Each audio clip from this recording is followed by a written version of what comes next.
Hello, my name is Austin Newell. I'm going to be showing you how to do the whip pan effect that I recently posted about on my blog. Here's a video right here.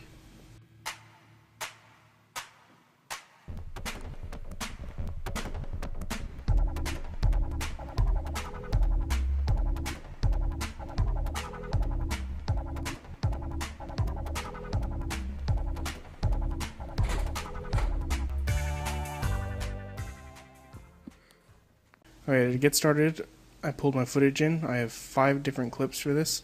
The whole trick to it is how you're going to be filming it in the very beginning.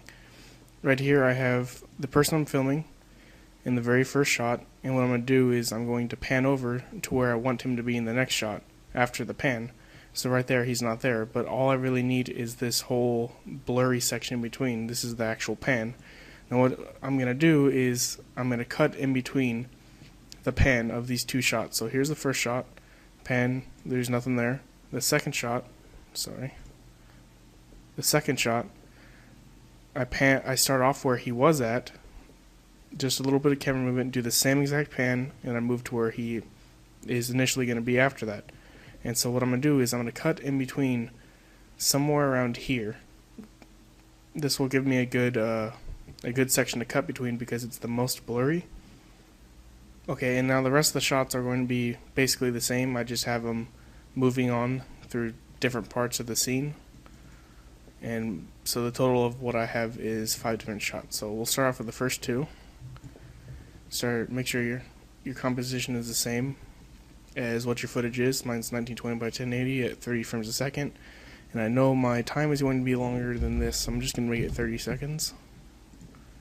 Okay, so we could start off with where we know we're going to cut. We're going to cut somewhere in here. I'm going to use this really blurred out wall and bookshelf. So I'll bring in the second shot,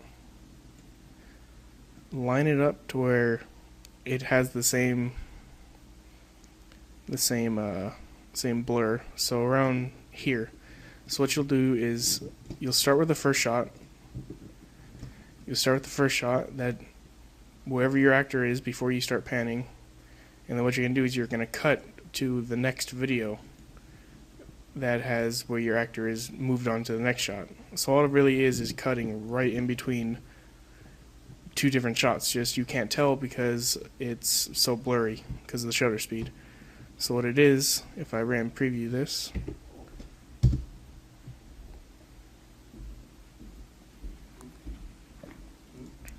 see, so from right here he's at the whiteboard, cuts in between the pan, and now he's over there holding the tripods. And so now I'll do the same thing, continuing on.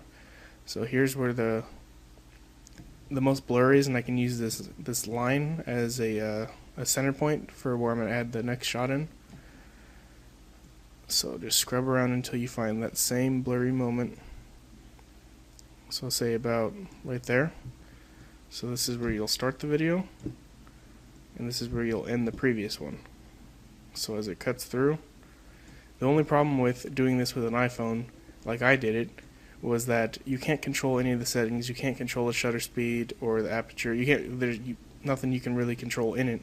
So if you use DSLR, you're going to get better results out of this because it'll stay the same.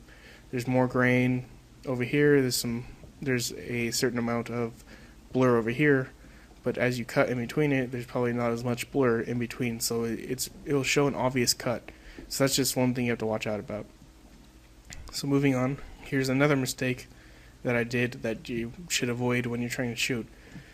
I pan from him being on the lab station over to where he's on the couch. Now notice that there's not too much of distance in between these 2 points, and so this is the only section you have to be able to cut. And so either way, either he's going to pop in over here or he's going to disappear over here.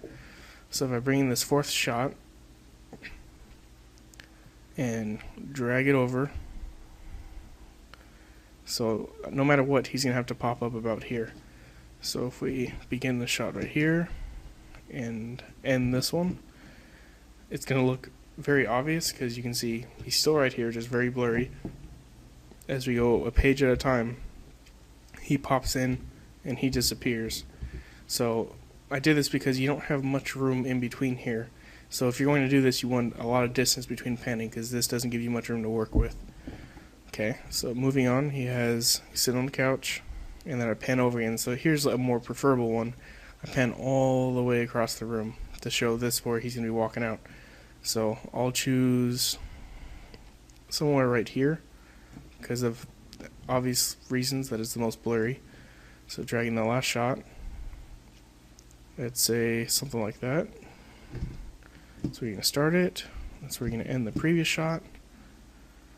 And then there he goes walking out the door.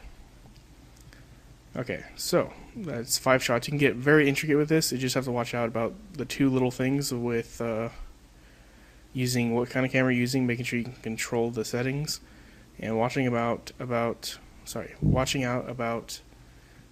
the pan distance in between your 2 shots. Because if you get something too short, you might not be able to pull it off, and you'll have to either reshoot or not do it.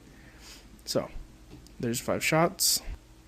Well, that's it, and hopefully you learned how to do the whip pan effect, or any other version of that name, but hopefully you're able to learn how to do this, and it was helpful, and I'll have more tutorials coming on the way.